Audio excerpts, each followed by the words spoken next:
always worried about what people are going to say. We're always worried about the view of the public or how people will perceive you. But in 2020, I shared my story on Facebook. It was about, yes, about 2020 years. I shared my story on Facebook of how mental health affected me. So in 2009, I was diagnosed with 2008, I was diagnosed with depression and stress. 2012, I was diagnosed with bipolar,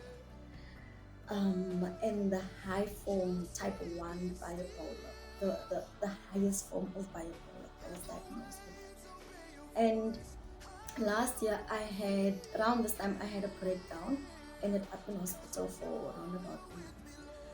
So, to cut a long story short, you are actually looking at someone that had committed suicide, attempted suicide for about up to more than 20 times. And here I am still alive.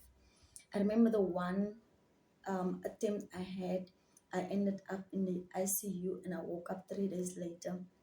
I had an overdose of red heart and skull pain tablets.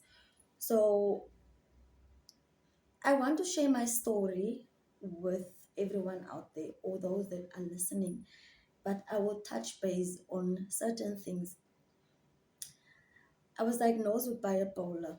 Yes, I've been suicidal. I was suicidal, but that was prior. And now I'm a whole different person. Yes, I'm not going to say I don't have bipolar anymore. Yes, it's there, but I've learned to master it. I've learned, and I've told bipolar, you know what? You have controlled me for too long. So now it's time for me to control you. And I'm not going to let you get the best of me. I'm not going to let you get over me. I'm not going to let you dictate my path. I'm not going to let you dictate my future or my direction.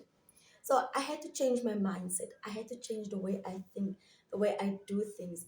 And you know what is the biggest problem we have when it comes to mental health? The biggest problem we have, we always care about what people say. And it's not about what people say, it's about how you, as a person, how you yourself, it's about you, your self concept, your self worth, your self respect, your self love. And you know, there are trigger points that trigger that. Yes, there are definitely.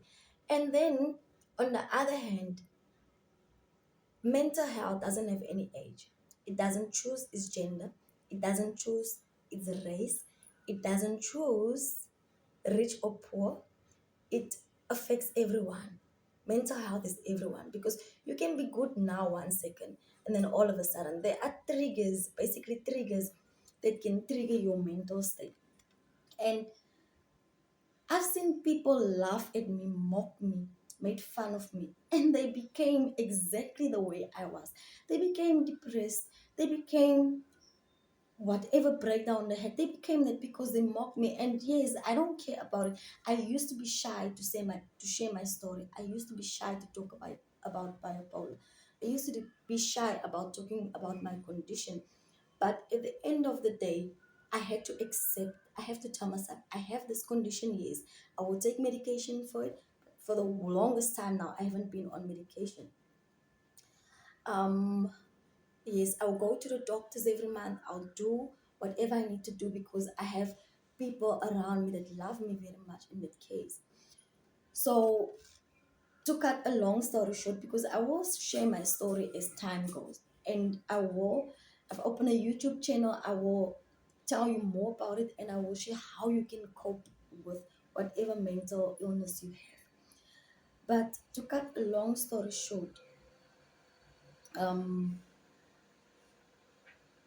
self love. I've adopted self love because, you know, I was all my years, I've been looking for validation, I've been looking for love, I've been looking for the good in others, the good in myself. I've been looking for all those things. And I've came to realize that I had to up my game. I had to fight bipolar. I had to fight my mental health. And if I could have done it, I know someone out there can also do it. So, and I told myself, I will never look down on other people, because you become those situations you look down on. And what I'm trying to say is, just stay tuned. I will give you more information, and I will share more regarding mental health and how you can overcome, how it affects your family, how it affects your work, how it affects your life. Yes, I'm a successful businesswoman. I have achieved so many things in my life through all of that. And I know someone out there can also do the same if you believe in yourself, and if you stop worrying about what people say about you.